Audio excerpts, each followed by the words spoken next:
ቴዎድሮስ ስብሐት ገብረ እግዚአብሔር።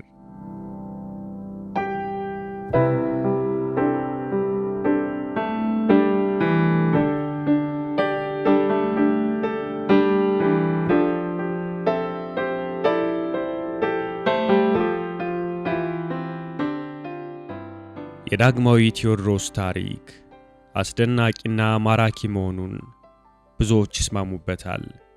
ለልብ ወለድ ደራሲያን፣ ለቲያትር ደራሲያንና ለገጣሚያን ጻፉኝ የሚል በመሆኑ ለኪነት ሰዎች የፈጠራ ሐሳብ ምንጭ ሆኗቸው ቆይቷል። እዚህ ውስጥ የምታነቡትን አብዛኛውን የነገሩኝ ብላታ ዴሬሳ መንቴና አቶ ስዩም ስብሐት ናቸው።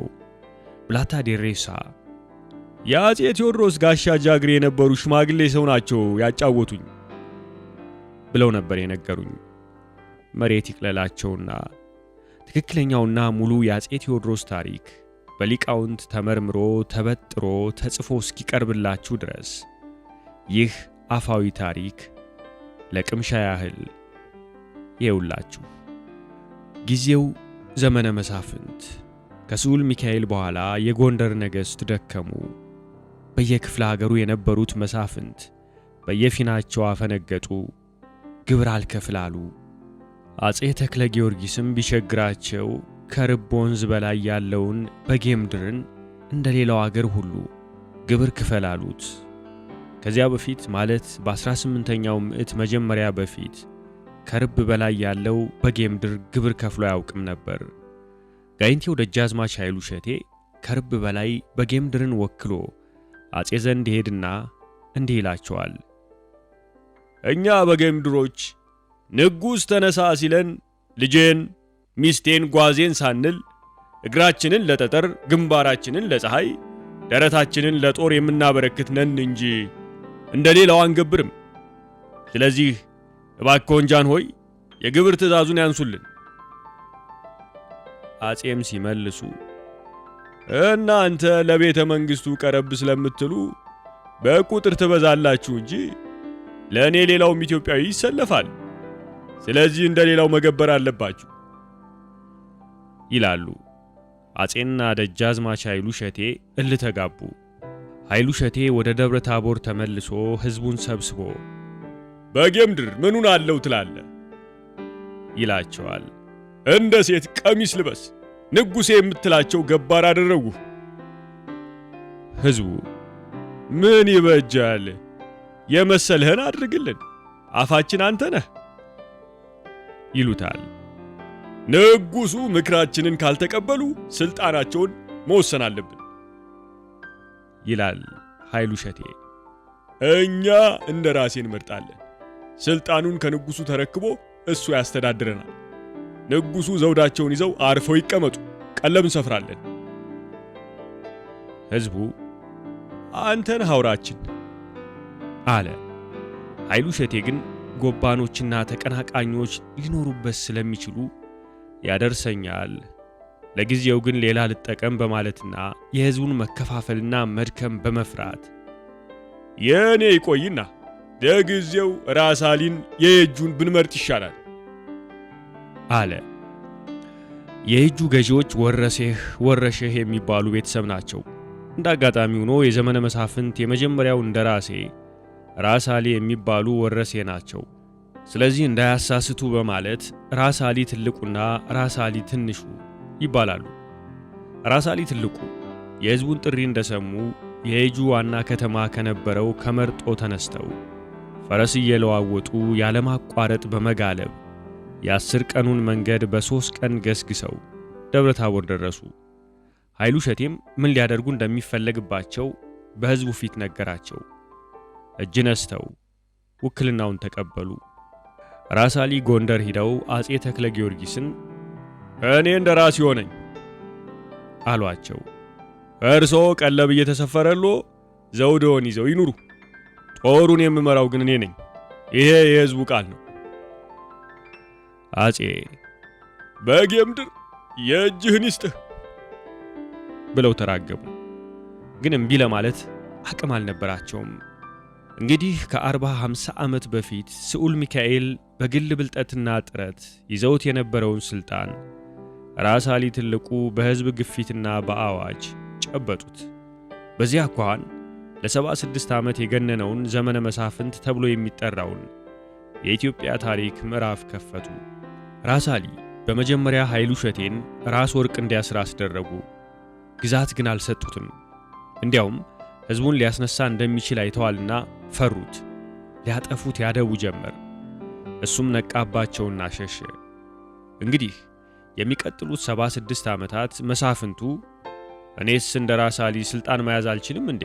ማን ከማን ያንሳል እያሉ እድላቸውንና ጉልበታቸውን ለመሞከር ቆርጠው የተነሱ ይመስል የሁከት፣ የብጥብጥ፣ የብዙ ውጊያ ዓመታት ሆኑ። ስልጣኑን እነ ራስ ጉግሳ፣ እነ ራስ ወልደየስ፣ እነ ራስ ገሌ፣ እነ ራስ እንቶኔ ተነጣጠቁት። በራስ አሊ ትንሹ ዘመን ጦርነቶች ጋባሉ። አገሩ ረጋ አለ። መጠነኛ ሰላም ሰፈነ። መሳፍንቱም አብዛኛዎቹ የዓመት ግብር ወደ ጎንደር ይልኩ ጀመር። ይሁን እንጂ መሳፍንቱ ይልቁንም ከጎንደር ራቅ ያሉት ኃይላቸው ከፍ ያለ ነበር። በሚገዙት ሀገርም የሞትና የሕይወት ሥልጣን ነበራቸው። ይህ እኔ በልጥ ዘመን ለኮሎኒያሊዝም ዓላማ አመች ሆነ። የአውሮፓ መንግስታት ከማዕከላዊ መንግስት ከጎንደር ሳይሆን በቀጥታ ከሸዋ መስፍን፣ ከትግሬ መስፍን፣ ከባሕረ ነጋሽና ከሌሎቹ መነጋገር፣ መሳሪያ መሸጥ፣ በንግድና በሚስዮን ስም እግራቸውን ወደ ኢትዮጵያ ማስገባት ጀመሩ። ደግነቱ ኢምፔሪያሊዝም ገና መልክ አልያዘም ነበር እንጂ ማዕከላዊው የጎንደር መንግስት የሌለ ያህል ነበር። የራስ አሊ ትንሹ ቤተ መንግስት አካባቢም ሌሎቹ ግዛቶች በሚልኩላቸው ግብር እጅግ ጠግቦ ተዝናና። ግብረገብ ችላ ተባለ። አገሩ ሥርዓት አጣ። የመሳፍንቱ ውጊያ ቢቀርም ሽፍታ በየቦታው ስለሚነሳ አገሬው ሰርቶ መብላት ተሳነው። ለሕዝቡ የሚያስብ ታጣ። ፍትሕና ርትዕ ጨርሶ ጠፋ። እነ ራስ አሊ ትንሹም የሀገር ጉዳይ ከመከታተልና ችሎት ተቀምጠው ከመፍረድ ይልቅ ደብረ ታቦር ወርደው ጃን ሜዳ ላይ በመከዳ ተመቻችተው ለጉግስ ጨዋታ ድንጉላ ፈረስ ማማረጥ የሰርክ መዋያቸው ሆነ። ከልዩ ልዩ የአውሮፓ ሀገሮች መልእክተኞች የንግዱን ሊፈራረሙ ወደ ጎንደር መጥተዋል። ለምሳሌ ያህል የእንግሊዝን ሙከራ እንመልከት። ፕላውደን የተባለው የእንግሊዝ መልእክተኛ ራስ አሊ ፊት የንግዱን ረቂቅ ለማንበብ ከ2 ዓመት በላይ ደጅ ከጠና በኋላ በመጨረሻ ደብረ ታቦር ጃን ሜዳ በመከዳ እየተንፈላሰሱ በሚዝናኑባት ሰዓት የውሉ ረቂቅ ሲነበብላቸው በግማሽ ልብ እየሰሙ ፈረሶቹን ሲመለከቱ ምን ነው በሙሉ ልብ ቢያደምጡኝ፣ ይህ ውል እኮ ለሁለቱም አገሮቻችን ጠቃሚ ጉዳይ ነው ብሎ ቢያመለክት፣ ምን ነው ፕላውደን፣ በእኔና በአንተ ዕድሜ እንደሆነ አንድ እንግሊዝ ነጋዴ በኢትዮጵያ ወይም አንድ ኢትዮጵያዊ ነጋዴ በእንግሊዝ አገር ሊነግዱ አይችሉም ብለውት ወደ ፈረስ መመልከታቸው ተመለሱ። እንደዚህ በአገሪቱ ሁኔታው ሲበላሽና እየባሰበት ሲሄድ ሕዝቡ ዘንድ አንድ ሐሳብ ስር ይሰዳል። ትልቅ ነበርን፣ ትልቅም እንሆናለን የሚል ሐሳብ። የሕዝቡ መጎሳቆልና የገዢዎቹ መጋጣነት አንዳንዶቹን ሐቀኞች በትንቢት ስም በአገሩ አስተጋባ። ንጉሥ ይነሳል፣ ስሙንም ቴዎድሮስ ይላል። ኢትዮጵያም ከአጽናፍ እስከ አጽናፍ የሰላምና የምሕረት አገር ይሆናል፣ 40 ዓመት ይነግሣል እየተባለ ተነዛ፣ ተዛመተ።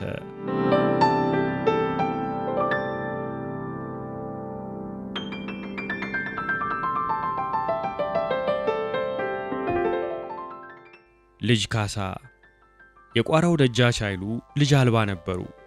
ዘመኑ በሚፈቅደው ደንብ ለዘር የምታበቃቸው ወላድ ሴት ይፈልጉ ነበር። ከጎጃምና ከጎንደር ባላባቶች የሚወለዱ ወይዘሮ አትጠገብ የሚባሉ አንድ ሴት ነበሩ። በዚያ ዘመን ኮሶም ሆነ ሌላ መድኃኒት የሚያቀምሱ የቤት እመቤቶችና የታወቁ ሴት ወይዛዝርት ናቸው። እጃቸው ፍቱን ነው፣ ያሽራሉ ይባላል። በዚያን ዘመን መድኃኒት ማወቅና ማቅመስ ከሴት ባልትና እኩል የሚከበርና የሚያስመሰግን ሙያ ነው። መድኃኒቱን ቀምሶ የሻረው ሰው መድኃኒቱን ላቀመሱት ወይዘሮ እንደ ውለታ ምልክት ወይም በመታሰቢያ መልክ ስጦታ ይሰጣቸዋል እንጂ በዘመናችን እንደምናደርገው በገበያ መለዋወጥ የታወቀ አልነበረም። የአፄ ቴዎድሮስ እናትም እንዲህ አይነት ዕውቀትና ሙያ ነበራቸው። ጠላት ግን ሲሳደብ እውነት ለመናገር ሳይሆን ለማንቋሸሽ ነውና አጼን የኮሶ ሻጭ ልጅ አሏቸው። ልጅ ካሳ ሰሜንን ለቆ በደንቢያ አድርጎ ወደ ጎጃም ተሻገረ። ለጎጃሙ ደጃዝማች ጎሹ አደረ።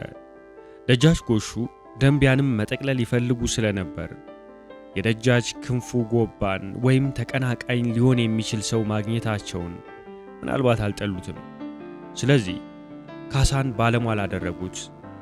ካሳ ጎበዝ የጦር ሰውም ይሁን ቅን አገልጋይም ይሁን ታማኝ ባለሟልም ይሁን አሁንም አንዳች ሹመት ወይ ሽልማት አላገኘም። ሹመት ቢሰጡት የሚያስፈራ መስሏቸው ይሆን? ከዚህም ጋር ካሳ በዕድሜና በማስተዋል እየበሰለ ሲሄድ አንድ እውነት በየሄደበት ተደንቅሮ ያፈጥበት ነበር። ይኸውም እውነት በአገሪቱ ብጥብጥና ሕግ የለሽነት ነግሷል።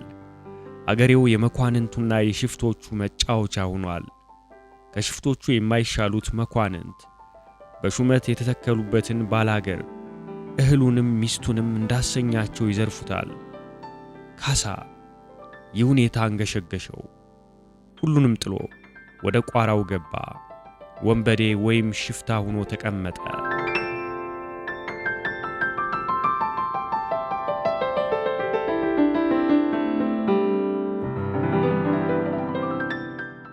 አባት አጠቅ ካሳ ከእንግዲህ የጎንደርም ሆነ የሌላ ስልጣን በቋራ ሊረጋገጥ አልቻለም። ከቋራም አልፎ ተርፎ በመላው ደንቢያ ጠረፍ ስሙ ተነሳ። ካሳ ካሳ ይባል ጀመር። ይህን ጊዜ አጎቱ ደጃች ክንፉ ሙተው ስለነበር ሕዝቡ የአጎቱን ቀሚስ አወረሰውና ደጃች ካሳ ይለው ጀመር። የጎንደር ቤተ መንግሥት ስጋት ገባው። ምክንያቱም ካሳ ትንቢት ይዞ ነው የተነሳው። መላው ኢትዮጵያን ጠቅልሎ 40 ዓመት ይገዛል የተባለው እሱ ነው እየተባለ ሊወራ ጀምሯል። ንጉሡ ጻድቁ ዮሐንስ ውሏቸው ከመጻሕፍትና ከሊቃውንት ጋር ነው።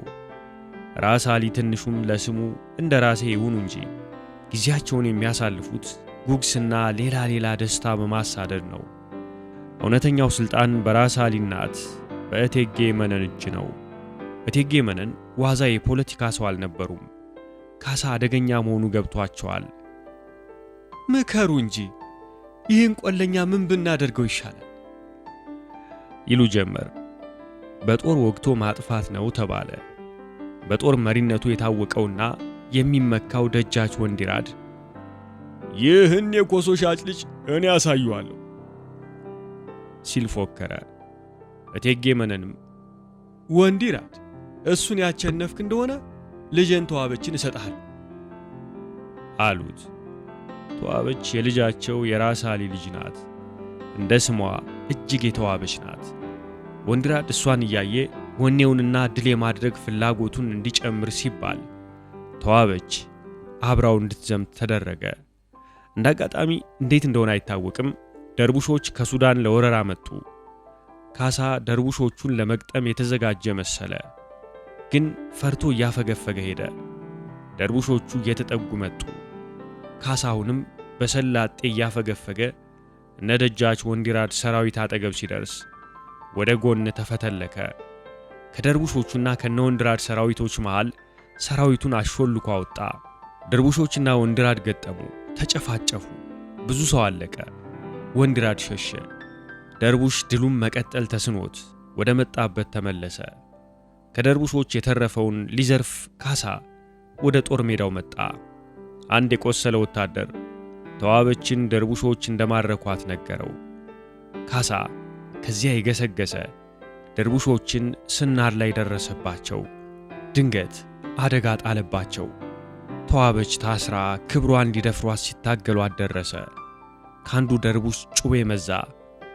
መቼም የደርቡሾች ጩቤ ጫፉ መርዝ የተቀባ ነውና የገዛ ናቷን ስትወጋና ካሳ ሲደርስ እኩል ሆነ። አስጣላት። ቶሎ በጊዜ ደሙን ከአናቷ ላይ ያስመጠጠላትና መርዙ ሳይጎዳት ቀረ። እዚህ ላይ የካሳና የተዋበች ፍቅር ተጀመረ። በኋላ አጼ ቴዎድሮስ ከነገሱ በኋላ እቴጌ ተዋበች ሹሩባቸው አናታቸው ዘንድ ስለሚቋረጥ ጠባሳዋን ባዶ ቦታ በወለባ ይሸፍኗት ነበር ይባላል። ካሳ ተዋበችን ወደ አያቷ ወደ እቴጌ መነን ሸኛት። ደንቢያን ሰጥተንሃል አሉት። ታርቆ ገባ። ባለ ትንቢት ነውና በወዳጅነት ማሰር ይሻላል በማለት ተዋበችን ዳሩለት። ካሳ ከጎንደር እንዲቀመጥ ተደረገ። የደንቢያ ግዛትም ለደጃች ጎሹ ተሰጠበት። እንግዲህ ካሳና እቴጌይቱ በጥርጣሬ ዓይን ይተያዩ ጀመር። እሱም ጊዜ እስኪያመች ታማኝ ሎሌ መምሰል መርጧል። እሳቸውም ጠርጥረውት ይህ ቀጣፊ ቆለኛ ይሉታል። ታማኝነቱንና ተገዥነቱን ለመፈተን ያህል በየጊዜውና በየሰበቡ ክብሩን ይነካኩበታል። እንደምንም እያግባባ የቋራን ግዛት እንዲሰጡት አደረገ። ወደ ቋራ ለመሄድ ከመነሳቱ በፊት ኮሶ መጠጣት ስለነበረበት በደንቡ መሰረት እቴጌይቱን ተሰናበታቸው። ያን ዕለት ተዋበች ከሳቸው ጋር ነበር የዋለችው። የእልፍኝ አሽከሮች ይመጡና እቴጌን ደጃች ካሳ ተሰናብተዋል፣ ምን እንላክላቸው ይላሉ። ደግሞ ለዚህ ቀጣፊ ቆለኛ 1 ገንቦ ጠላ፣ 5 እንጀራና 1 ታላቅ መቻነሰው ይላሉ እቴጌ። የታዘዘለት ለአንድ ተራ ወታደር የሚሰጥ ነው። አንድ ደጃዝማች ግን ከናሽከሮቹ ነው የሚበላው። ስለዚህ እቴጌ መነን ሆን ብለው አዋረዱት ካሳን። ተዋበች በጣም ተናደደች። በፍጥነት ሄዳ ሁኔታውን ለካሳ ነገረችው። እሱም ዝም አለ። የስንብቱ ሲመጣ ተዋበች በቁጣ መልሰው ውሰድ አለች። ካሳ ግን ተይ ግድ የለም ብሎ ተቀበለ። ታላቁን እንዳለ አገልግል ውስጥ ከተተ። ሌሊቱን ሚስቱንና አገልግሉን ይዞ አሽከሮቹን አስከትሎ ከጎንደር ወጣ። በሦስተኛው ቀን ቋራ ጠረፍ ደረሱ። እዚያ ካሳ አገልግሉን ከፈተ። ያን የገማውን ታላቅ ቆራረጠ። በቃል ኪዳን እስከ መጨረሻው ለመዋጋት ተማማሉ። እንግዲህ ካሳ ከዙፋን ላነሰ ነገር እንደማይመለስ አገር አወቀ። እቴጌ መነን ላኩበት። እምቢ አልመጣም አለ። ደጃች ወንዲራድ የ3 ደጃዝማች የሚያህል ሰራዊት ይዞ ዘመተበት። ካሳ በሽፍትነቱ ጊዜ አገዛዙን አገሬው ወዶለት ኑሮ አሁን በሙሉ ከተቱለት። ካሳ ጦሩን አፋፍ ላይ አዘጋጅቶ ድንኳኑን ተክሎ ጠበቀ። ደጃች ወንዲራድ እያስፎከረ የኮሶ ሻጭ ልጅ እጁን ቢሰጥ ይሻለዋል እያሰኘ መጣ። ካሳ ከደርቡሾቹ የማረከው የሜዳ መነጽር አለው። በሱ ያያል። ተዋበች ካሳን ተኛ ደክሟል፣ ሲደርሱ ቀሰቅሳለሁ ትለዋለች። የት ሲደርሱ እንደምትቀሰቅሰው አመላክቷት ይተኛል። ታጠቅ ደረሱ ብላ ቀሰቀሰችው። ከዚያ ወዲያ የፈረስ ስሙ አባ ታጠቅ ሆነ። ካሳ በቀላሉ ድል አደረገ። ወንዲራድ ተማረከ።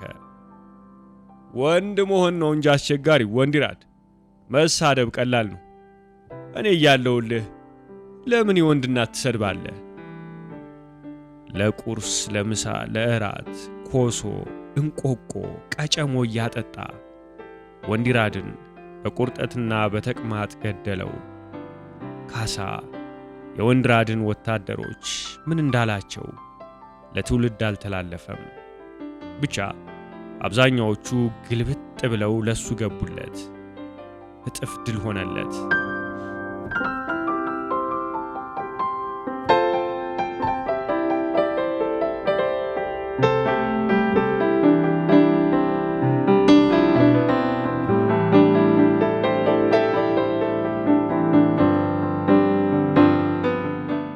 አፄ ቴዎድሮስ ዳግማዊ አባ ታጠቅ ካሳ ደጃች ወንዲራድን ድል ሲያደርግ ጊዜ እቴጌ መነን እርቅ ጠየቁ።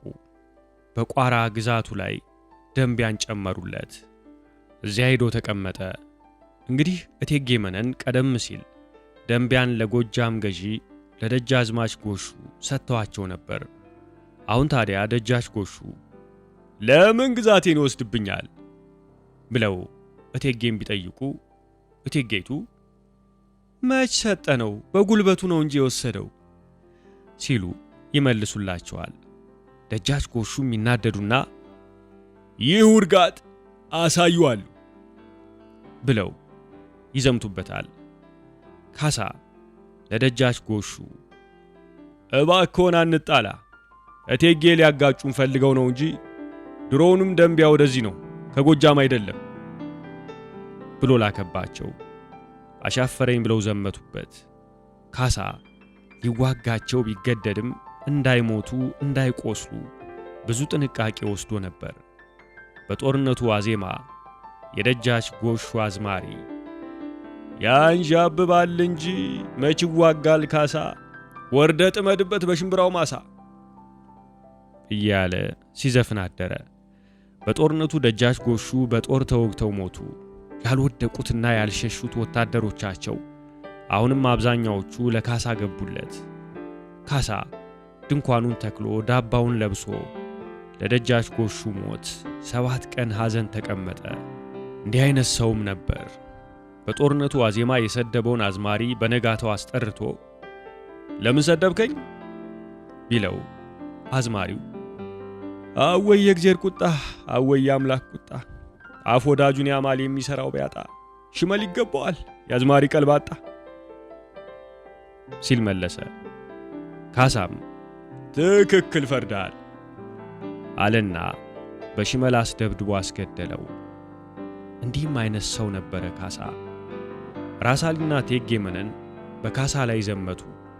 አዘዙ አጠገብ ተዋጉ። እቴጌይቱ ጭናቸውን በጦር ተወግተው ቆስለው ተማረኩ። ራሳሊ ሸሽቶ የእጁ ገባ። ካሳ በድል አድራጊነት ጎንደር ሲገባ ሕዝቡ በጭብጨባ በእልልታ ተቀበለው። ስምህን ንገረን ስምህን ሲሉት ስሜን እነግራችኋለሁ አላቸው። የሰሜኑን ደጃች ውቤ ሳሸንፍ እነግራችኋለሁ ማለቱ ነበር። ደጃች ውቤና አባት አጠቅ ካሳ ሰሜን ደረስጌ አጠገብ ተጋጠሙ። ደጃች ውቤ ድል ሆነው ተማረኩ። እንግዲህ ደጃች ውቤ ደረስጌ ማርያምን ሊነግሱባት አቅደው ሲበዛ አንቆጥቁጠው ነበር የሰሯት። ታዲያ ካሳ ይህን አይቶ እንዴ ሊያገቧት ኑሯል እንዴ እንዲህ አንቆጠቆጧት ብሎ ቀለደባቸው ይባላል። የደጃች ውቤ ዕቃ ቤት 7 ቀን ሙሉ ሲዘረፍ አላለቀም ይባላል። እና ካሳ በመገረም ብልህ ይመስሉኝ ነበር፣ ደጃዝማች ምን ሊያደርግልዎ ነው ይህን ሁሉ ሀብት ያከማቹት ብሎ ጠየቃቸው። አይ ለክፉ ቀን ይሆነኛል ብዬ ነበራ አሉት ከት ብሎ ስቆ። ለእርሶ ከዚህ የከፋ ቀን ምን አለ? ምን ነው አልደረሰልዎ አላቸውና አብረውት ወደ ነበሩት ሌሎች ሰዎች ዞር ብሎ ለክፉ ቀን ተብሎ የተከማቸ ሀብት ለክፉ ቀን ከደረሰ የታለ ክፉ ቀን አለ። አለቻ ጥልቅ ፍልስፍና። ካሳ ደረስጌ ማርያም ባባ ሰላማች የኢትዮጵያ ንጉሠ ነገሥት አጼ ቴዎድሮስ ዳግማዊ ተብሎ ሲቀባ ዘውዱን ከጳጳሱ እጅ ነጥቆ ራሱ ደፋው ይባላል ወይስ የናፖሊዮንን ታሪክ ለጥፈውበት ይሆን? ዳግማዊ ቴዎድሮስ መጀመሪያ ያወጁት የባሪያን ነጻነት ነበር። አዋጃቸው ምን ያህል በሥራ ላይ ዋለ ለሚለው ጥያቄ ግን መልስ አናገኝለትም። ራሳሊ ወረሴህ በመሆኑና የእጁ የወረሴዎች አገር በመሆኑ አገሬው ያቅፈኛል ብሎ ነበር ወደዚያ መሸሹ። አጼ ቴዎድሮስ ከደረስጌ ተነስተው በጎንደር አድርገው ወደ እጁ ዘመቱ። ራሳሊ ድል ሆኖ ሸሽቶ ቦረና ጫቀት አፋፍ ሂዶ ተቀመጠ። አባረን ንውጋው ሲሏቸው አጼ ቴዎድሮስ ንቀውተውት ወደ ደብረ ታቦር ሲመለሱ የሚከተለውን ተቀኙ። አሊ ባለ ክንዱ ጋሻውም ወደቀ፣ የጨበጠውንም የእጁንም ለቀቀ። በዚያ አኳኋን ዘመነ መሳፍንት አከተመ። አጼ ቴዎድሮስ የእስላምንና የክርስቲያንን የጸጋውንም የቅባቱንም ሊቃውንት ደብረ ታቦር ጃን ሜዳ ሰበሰቡ። በእስላሙ ህብረተሰብ እጅግ የተከበሩ ሊቅ አገራቸው ኮሬብ የሆነ ሼክ ሁሴን ጅብሪል የተባሉ ነበሩ። በክርስቲያኑ በኩል ደግሞ መምህር አካለ ወልድ የተባለ ወጣት ሊቅ በአስተሳሰቡ አጼ ቴዎድሮስን ማርኳቸዋል እና ንጉሡ ለሁለቱም ሊቃውንት አንድ ሰንጋ ላኩ። ሰንጋውን የወሰደላቸውንም ማሽከር የሚያደርጉትን ሁሉ ተመልክተህ መጥተህ እንድትነግረኝ ብለው አዘዙት። እንግዲህ ሰንጋውን ማን ይረዳው? ሼክ ሁሴን ጅብሪል ተጨነቁ። መምህር አካለ ወልድ ምን ነው ተጨነቁ? እርስዎ ነው ታላቅ፣ ይባርኩት አላቸው። ቢስሚላህ ብለው አረዱት። ተዘለተና ተካፈሉት። መምህር አካለ ወልድ ድርሻውን ከደቀ መዛሙርቱ ጋር በስመ አብ ብለው ባርከው በሉት። ጉድ ተባለ። ሰንጋውን ያመጣው ሰውዬ በታዘዘው መሰረት ወደ ንጉሱ ተመለሰና የሆነውን ሲነግራቸው መምህር አካለ ወልድ በስመ አብ ብለው ሲባርኩት ጊዜ እንደ አዲስ ደሙ ቷ ብሎ ፈሰሰ አላቸው። እሱን ተወውና በላ አልበላም አሉት። በላ። ይማሯል እንደ አካልዬ፣ ይዋጓል እንደ ገብርዬ አለ አጼ ቴዎድሮስ በአድናቆት። ሆኖም ግን ዘመኑ ነውና ሃይማኖት አጼ እንደተመኙት አገር ማስተባበሩ ቀርቶ የሚከፋፍል ሆነ። ስለዚህ ሃይማኖትን በጉያ አገርና እኔ ግን የጋራ ነን ብለው ጉባኤውን በተኑት። አጼ ቴዎድሮስ የኢትዮጵያን አንድነት ለማረጋገጥ ወደ ወሎ ለመዝመት ተገደዱ። ጊምቢ በተባለ ነፋሻ ስፍራ ከወይዘሮ ወርቂት ጦር ጋር ረጅም ጊዜ የወሰደ ውጊያ ተደረገ። አልተሸናነፉም። የወይዘሮ ወርቂት አዝማች የሆነው ደጃች ወልደ ሚካኤል ለአጼ ቴዎድሮስ እንዲህ ሲል ላከባቸው። በእኔና በእርሶ ኃጢአት ይሄ ሁሉ ሰው ከሚያልቅ እኔና እርሶ ፍልሚያ እንግጠም፣ ያሸነፈ ሁለቱንም ሰራዊት ይጠቅልል።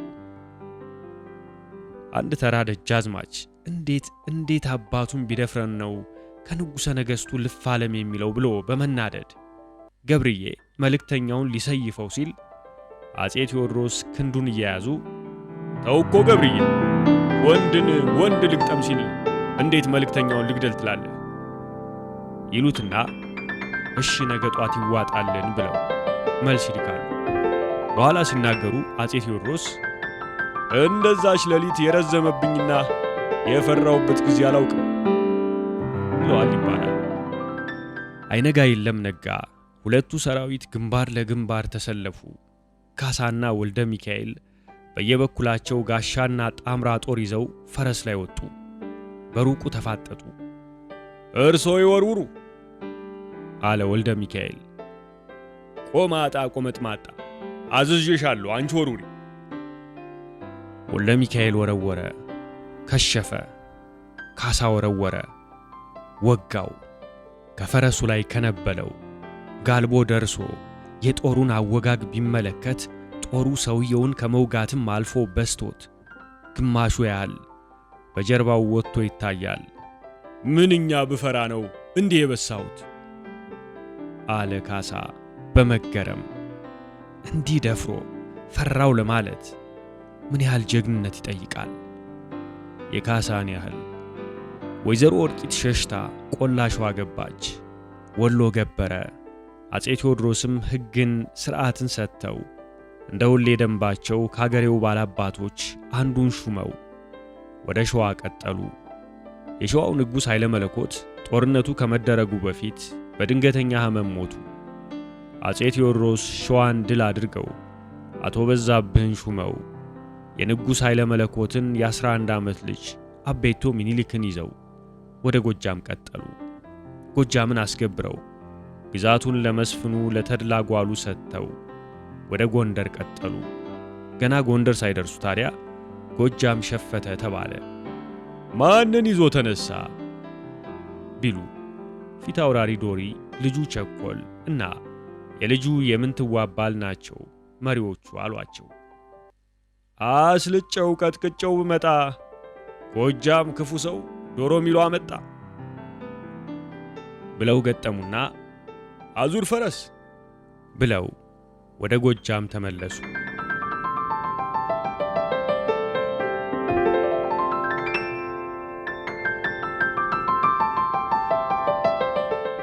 ምንትዋብና ካሳ።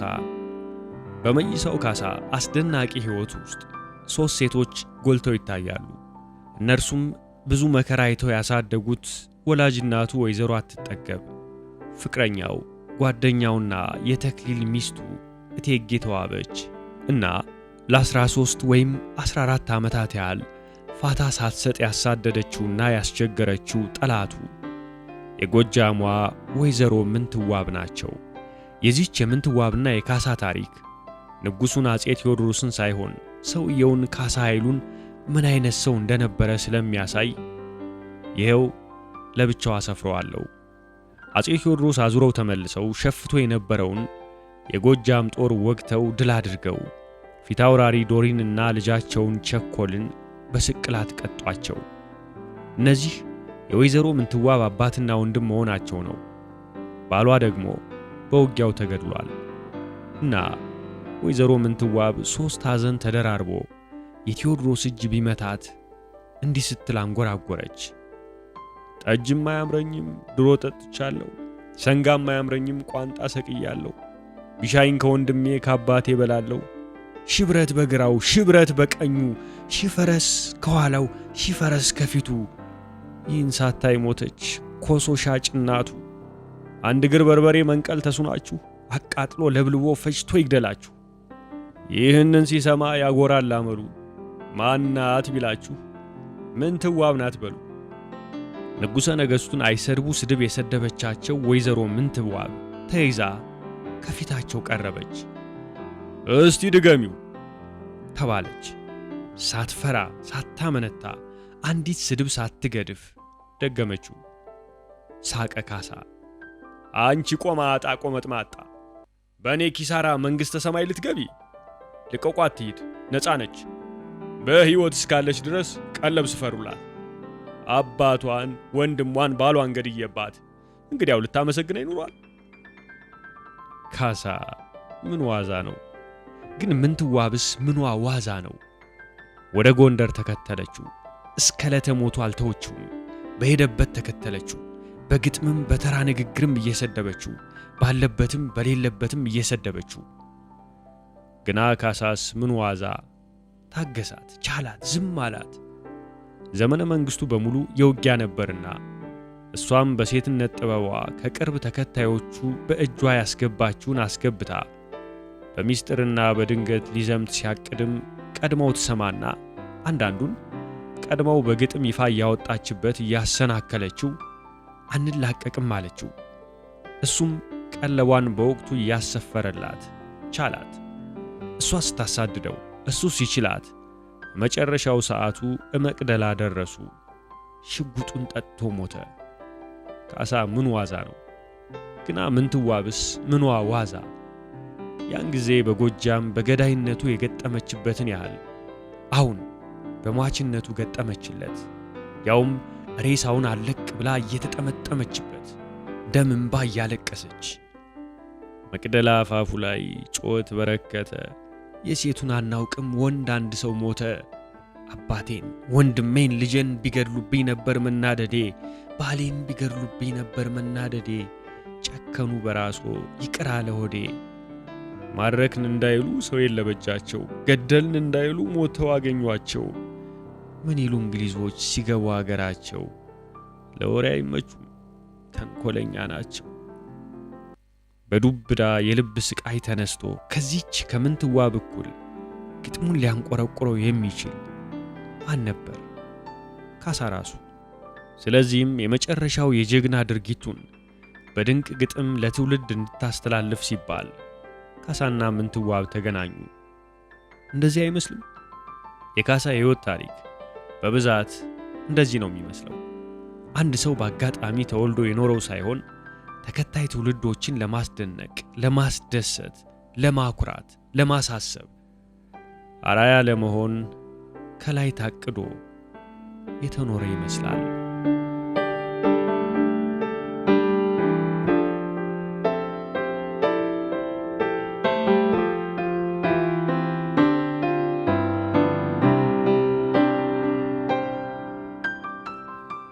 ተዋበችና ካሳ ባልና ሚስት ከአንድ ወንዝ ይቀዳሉ የሚለው ተረት እንደ ተዋበችና ካሳ ላሉት የሚነገርላቸው ነው። ተዋበች የካሳ አይነት ሰው ነበረች። ከመዋረድ መሞትን የምትመርጥ፣ ደርቡሾች ማርከዋት ክብርናዋን ሊደፍሩ ሲሉ የደርቡሾች ጩቤ ጫፉ ላይ ገዳይ መርዝ እንዳለው በማወቋ የአንዱን ጩቤ ሳያስበው በፍጥነት መዘዘችና የገዛ አናቷን ወጋችው። ካሳ በጊዜ ደርሶ ባያስጥላትና ደሟን አስመጥቶ መርዙን ባያስወጣላት ኖሮ ሞታ ነበር። ውርደትን ከመቅመስ ይልቅ ሞትን መቅመስ መምረጧን ሲያይ ካሳ ምንኛ ደነቃት ይሆን? ልዩ ውበትን ከልዩ ሰብአዊ ኩራት አጣምሮ የሰጣት ሴት ያኔ ሳይሆን አይቀርም የሷ ፍቅር ያደረበት። እንደዚያ ሳታስበው ደርሶላት ከውርደቱም ከሞቱም ያስጣላትን ጀግና እሷም በዚያች ሰዓት ልትወደው ሳትጀምር አልቀረችም። ተዋበች እንደ ካሳ ቆራጥ ነበረች። ካገባች በኋላ አያቷ እቴጌ መነን ክብሩን ስለነኩባት እንዲሸፍት ሳታደፋፍረው ሳትገፋፋው አልቀረችም። አብራውም ሸፈተች። እስከ ዕለተ ሞቷ ድረስም እንደ ህሊናው ወይም እንደ ጥላው አይነት ምንም ቢሰራና የትም ቢሄድ ተለይታው የማታውቅ የፍቅር ቁራኛው ሆነች። ተዋበች ለካሳ የህልሙም የእድሉም ተካፋይ የሆነች ውብ ሚስት ነበረች። ምግቡን እሷ ራሷ ነበረች የምታበስልለት። ከውጭ እንደመጣ በተልባ ፈትፍታ ታጎርሰዋለች። በሰላም ጊዜ ሆነ በዘመቻ ተለይተው አታውቅም። እና ወደ ወሎ ዘምተው ሳለ ተዋበች በንዳድ በወባ በሽታ ሞተች። ምን ያህል እንዳዘነ ምን ያህል እንዳጎደለችው ለመግለጽ ከመሞከር ይልቅ ዝም ማለት ይመረጣል። አስከሬኗን ወደ መቃብር ሲከተል ካወረዳቸው የለቅሶ ቅኔዎች በጣም የሚታወቀው ተዋበች ለካሳ ምን እንደነበረች ይጠቁመናል። እጅግ ሥራ አዋቂ ትላንትና ሞተች፣ መድኃኒቱን ምሳት አበላይ ነበረች። እስቲ ጠይቁልኝ ርቃ ሳትሄድ እቴጌ ተዋበች ሚስት ናት ገረድ። ሚስቱም እናቱም ገረዱም ጓደኛውም ፍቅረኛውም የነበረችው ተዋበች ከሞተች በኋላ ነው ካሳ የተለወጠው። ምን አለ ካሳ ተዋበች ምንኛ ታላቅ ሰው እንደነበረች ለኛ ሊያመለክተን የሚችል። እግዚአብሔር ሲወድህ ሁለት ነገር ይሰጣል። ከሰዎች መርጦ መሪ አለቃ ያደርግሃል። ለዚህ ሥራ አብረህ የምትሰለፍ ታማኝ ሚስትም ይሰጣል። እኔንም ይወደኝ ነበረ፣ አሁን ግን ተጣልቶኛል። ከተልባ ፍትፍቱ ጋር ትዕግስትን፣ ተስፋን፣ ደስታንና ፍቅርን ትመግበው የነበረችው ተዋበች ስትሞትበት ጊዜ ካሳ ድፍረትን፣ ቆራጥነትን እና የጦር ስልትን ብቻ የተጎናጸፈ የቀድሞው ካሳ ግማሽ ሆኖ ቀረ። የተዋበች ሞት ያጎደለው ካሳም ብቻ ሳይሆን በወቅቱ የኖሩትን ኢትዮጵያውያንም ጭምር ነው። ምን ነው የካሳን አይነት የቅኔ ተሰጥኦ በኖረኝና ስለ ተዋበች በተቀኘው። ግን የተቀኙላትም አሉ፣ የሚቀኙላትም ይመጣሉ። ዘር ተቀብሮ በስብሶ ነው ሊበቅልና ሊያፈራ የሚችል። ተዋበችም ለኢትዮጵያ ዘር ናት። በመቀሰፏ በመቀበሯ ገና ስንትና ስንት ጥበብ ታፈራለች። ካሳ ማመን እስኪያስቸግረን ድረስ ከጊዜው ቀድሞ የኖረና በዚህም የተነሳ ተከታዩን ጊዜ የለወጠ ይሁን እንጂ በአንዳንድ ነገር ግን የዘመኑ ሰው ነበረ። የዘመኑ ሰው ባይሆንማ በዘመኑ ውስጥ ያን ያህል ታላቅ ሚና ለመጫወት የሚያስችለውን ያህል የሰው ብዛት ሊያስከትል ባልቻለ ነበር። የካሳ ከብዙዎች አንዱ ችሎታ ወይም ተሰጥኦ የሰውን ልክ ማወቁ ነው። የቤልንም ልክ በትክክል አውቆት ነበር። ከኛ ዘመን በኋላ ታሪኩን የሰማነው ሰዎች የቤልን ልክ ያወቅነው አሟሟቱ ስለገለጸልን ነው። ካሳ ግን ቤልን በሕይወት አይቶ ነው ልኩን ያወቀው። ለዚህም ነው ሊቀ መኳስ አድርጎ የሾመው። ሊቀ መኳስ ምን እንደሆነ እኔም አረጋግጬ አላውቅም። ብቻ ከተግባሮቹ አንዱ በጦር ሜዳ ልክ የንጉሱን የመሰለ ፈረስ ላይ ተቀምጦ ልክ የንጉሱን የመሰለ ልብስ ለብሶ ልክ እንደ ንጉሱ መዋጋት ነው። በዚያን ዘመን በአገራችን ንጉስ ከተገደለ ወይም ከተማረከ ጦር ስለሚፈታ ድል ሲሆን በጠላት በኩል ሲታይ የውጊያው ዋና ዓላማ ንጉሱን መግደል ወይም መማረክ ነው። በንጉሱ ወገን በኩል ደግሞ ጠላት ንጉሱን አገኘው ሲል ሊቀ መኳሱን እንዲያገኝ ማሳሳት ነው። ስለዚህ ሊቀ መኳስ መሆን ቀልድ አይደለም፣ ለፈሪ ሰው የሚሆንም አይደለም። ተዋበች ከሚስትነቱም ከቴጌነቱም አልፋ ካሳን በየጦር ሜዳው ጭምር እንዳልተለየችው ሁሉ ሊቀ መኳስ ቤልም ከጦር ሜዳው አልፎ ካሳን በሄደበት አብሮት እየሄደ ይጠብቀው ነበር። በጉዞ ላይም ይሁን በዘመቻ ላይ ካሳ ድንኳን ውስጥ ሲተኛ ቤል የሚተኛው ልክ ድንኳኑ በር ላይ ነበር።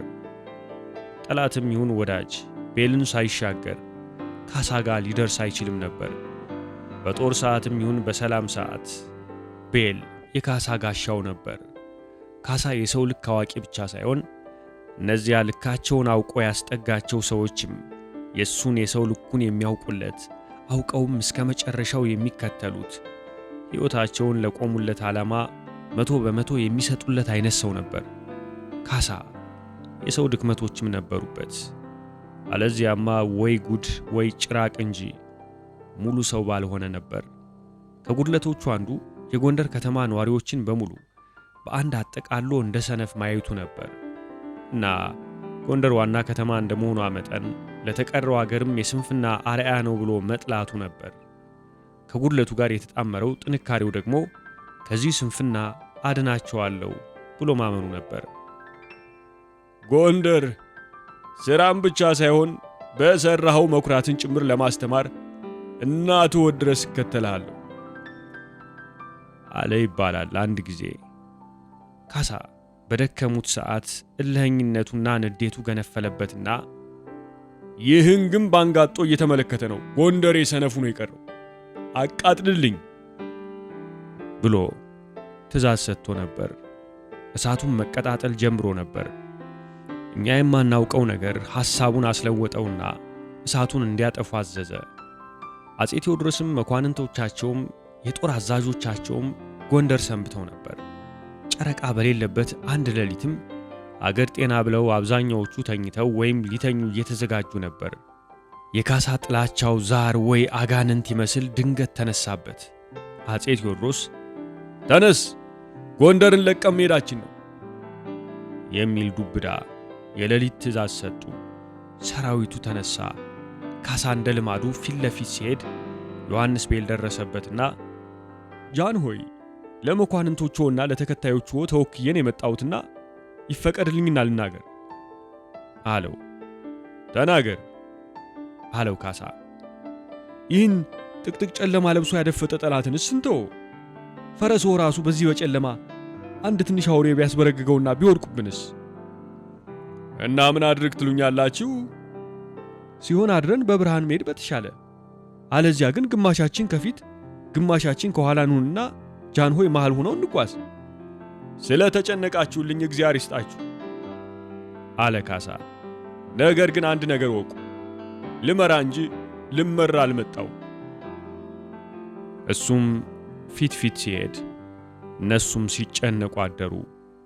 ዮሐንስ ቤል የአፄ ቴዎድሮስ ሊቀ መኳስ በየትኛው ጦር ሜዳ ከማን ጋር ሲዋጉ እንደሞተ ወይ አልተነገረኝም ወይም ረስቸዋለሁ። ስላሟሟቱም ሁለት አይነት ታሪክ ሰምቻለሁ። አንደኛ ከወዲያ የተወረወረ ጦር ካሳን ሊወጋው ሲል አይቶ መሃል ገብቶ በሰውነቱ ካሳን ከለለው፣ ጦሩ ቤልን ወጋው የሚል ነው።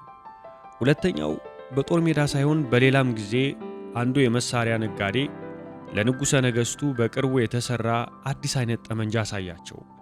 እሳቸውም ጠመንጃውን ለሙከራ ሊተኩሱት ከደረታቸው ቢያስጠጉት ቤል ይቅርታ ጃንሆይ ይፍቀዱልኝና ቀድሜዎት ልሞክረው አላቸው።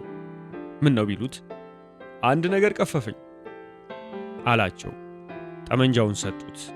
ከደረቱ አስጠግቶ አነጣጥሮ ተኮሰው። ለካ መሳሪያው የተንኮል ኑሮ ቃታውን ሲስቡ ጥይቱ የሚተኩሰው በአፈሙዙ በኩል ወደፊት ሳይሆን በሰደፉ በኩል ወደ ኋላ ኑሮ ቤል የገዛ ደረቱን በጥይት መትቶ ወደቀ። ይህ ሁለተኛው አይነት አሟሟት አልመስል ስላለኝ በቅንፍ አስፈሪዋለሁ። በጥይት ይሁን በጦር ያጠራጥረናል እንጂ ቤል ዘሎ ገብቶ የካሳን ሞት እንደሞተለት ግን እርግጠኛ ነገር ነው። የቤል ሞት ካሳን አስቆጣው። እንዲያውም በዚያች ሰዓት አሳበደው ልንል እንችላለን። የተዋጋቸውን ሰራዊት ድል ካደረጉት በኋላም ካሳ በጭካኔ ያስፈጀው። አንድም ሰው አላስተረፈም፣ አስጨረሰው። የተዋብችና የቤል ሐዘን ተደራርቦ ካሳን ክፉኛ ጎዳው። ከሰው ሁሉ ተለይቶ ለብቻው ቁጭልና አይኖቹን አንድ ቦታ ላይ ተክሎ ለብዙ ሰዓት ይቆያል። ወይም በገናውን እየደረደረ ብዙ ያንጎራጉራል። ለብቻው ሆኖ ይጠጣ ጀመር።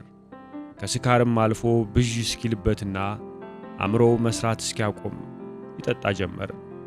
ግን የካሳ አይነቱ ጠንካራ ሰው ዞሮ ምርኩዙን ወዲያሽ ቀንጥሮ መጣሉ አይቀርም።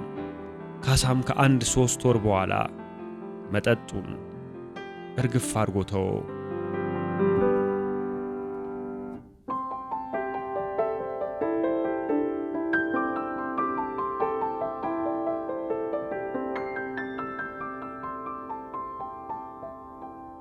ካሳና እነ ገብርዬ።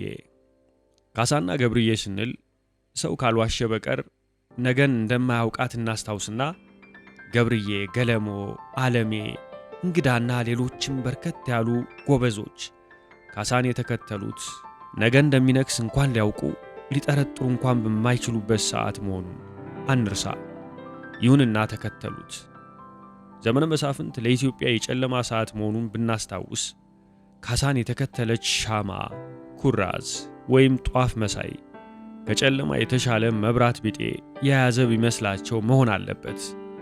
እኛ እንዲህ እናስባለን እንጂ እነሱ ግን የተከተሉት እንደኛ ከሩቅ በሐሳብ ተመርተው ነው። ካሳ ስለሆነ ብቻ ነው። ለጥቅም ብለው ግን አልተከተሉትም። ቢሆንማ የሞከረውን ሞክሮ ወደ መጨረሻ ላይ እንዳልተሳካለት ያስታውቅ ነበር። ያኔ ይክዱት ወይም ጥለውት ይሄዱ ወይም ለጠላቶቹ ይሸጡት ነበር። እነሱ ግን ድል የማድረግ ተስፋ እንደሌለው ካወቁም በኋላ አንድ ባንድ እስኪወድቁ ድረስ ተዋጉለት። ለምን? እዚህ ላይ ነው ሚስጥሩ፣ እዚህ ላይ ነው ተአምሩ። እና ነገሩ ገብቶሃል ወይ ሚስጥሩን ታውቀዋለህ ወይ ብትለኝ እንኳን እኔ እዚህ ሁኜ ሳሰላስለው ይቅርና እነሱም እዚያ ሆነው ሲኖሩትና ሲሞቱ ሚስጥሩ የገባቸው አይመስለኝም። ካሳም ራሱ ተአምሩን ኖረው እንጂ ያወቀው አይመስለኝም።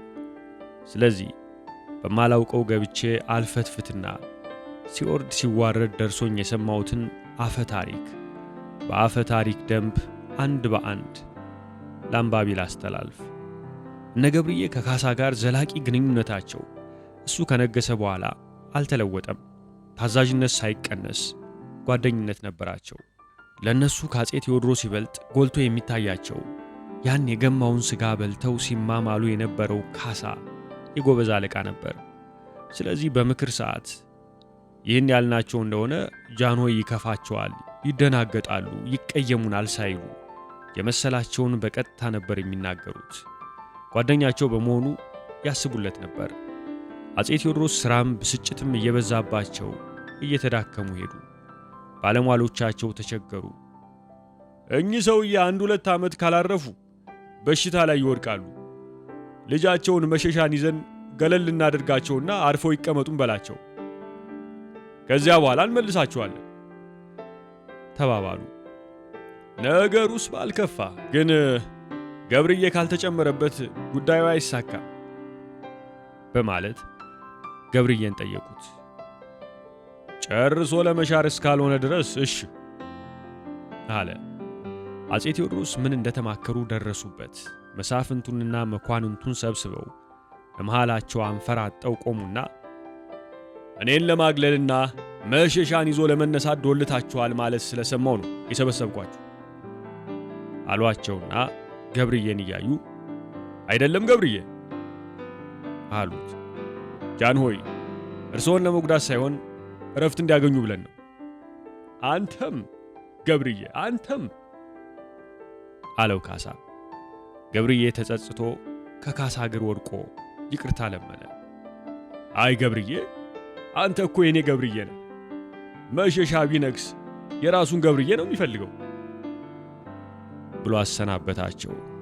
የታሰረም የለ የታዘለም የለ። ጉዳዩም ሁለተኛ ተነስቶ አያውቅም። ካሳም በገብርዬ በጭራሽ አልተለወጠበትም። ካሳ ለነዚያ በመጀመሪያ ላይ አብረውን ለተነሱት ታማኝ ነበር። አንድ ጊዜ ገለሞ ደንቢያን እንዲወጋ ተላከ። ደንቢያ የግራር አገር ነው። አንድ ጊዜ ጦርነት ገጠመ፣ ሸሸ። ግን አረጋግቶ መጣ። አረሆ ታዲያ ስታሳጣው ንጉሡ ፊት እንዲህ ስትል ዘፈነች። አይሸሹም ሲሉ ገለሞ ሸሸ፣ የደንቢያን ግራር እያበላሸ። ካሳ ታዲያ ጓደኛው ስለተሰደበበት የንጉሥ ክብሩን ረስቶ ብድግ አለና በዙበት እንጂ ገለሞስ አልሸሽም አለ። በመጨረሻ ጦርነት ካሳ መቅደላ አምባ ላይ ሆኖ ሲዋጋና ሲያዋጋ መልእክተኞች ተራ በተራ እየመጡ እገሌ ወደቀ ይሉታል። ወደቀ ይልና ሐዘን ንዴቱን አምቆ ይዞ ይዋጋል። በዚያች በአመጽ መሃል ሰዓት የገማውን የውርደት ሥጋ አብረውት ቀምሰው እስከ መጨረሻው የማሉት የልብ ጓደኞቹ በየፊናቸው በየሰዓታቸው መሞታቸውን ግን ሁሉም ለዚያው ዓላማ መሞታቸውን ሲሰማ ሲያዝን ሲሰማ ሲናደድ ቆየና ፊት አውራሪ ገብርዬ ወደቁ አለው መልእክተኛ። ገብርዬ ሞተ አለ ካሳ። አሁን ሞቱ፣ ለእኔ አዘጋጅቶ ሊጠብቀኝ ነው አለና ካሳ ሽጉጡን ጠጥቶ ሞተ። የተቀረው ዝምታ ነው። ሼክስፒር እንዳለው የጎጃሟ ወይዘሮ ምንትዋብ አሉት እንደሚባለው ግን የተቀረው ዝምታ ሳይሆን መመስከር ነው። እና ወይዘሮ ምንትዋብ 13 ወይም 14 ዓመት ሙሉ የጠሉትን ያንቋሸሹትንና የሰደቡትን ካሳ ኃይሉን ሬሳውን አለቅ ብለው እየተጠመጠሙበት ወደ መቃብር ሲከተሉት ምን ብለው መሰከሩ? የትግሬንም ንጉሥ ሲንቁ የላስታንም ንጉሥ ሲንቁ የጎጃምን ንጉሥ ሲንቁ የሸዋንም ንጉሥ ሲንቁ ወንድ ያለ ራስዎ ገድለው ማያውቁ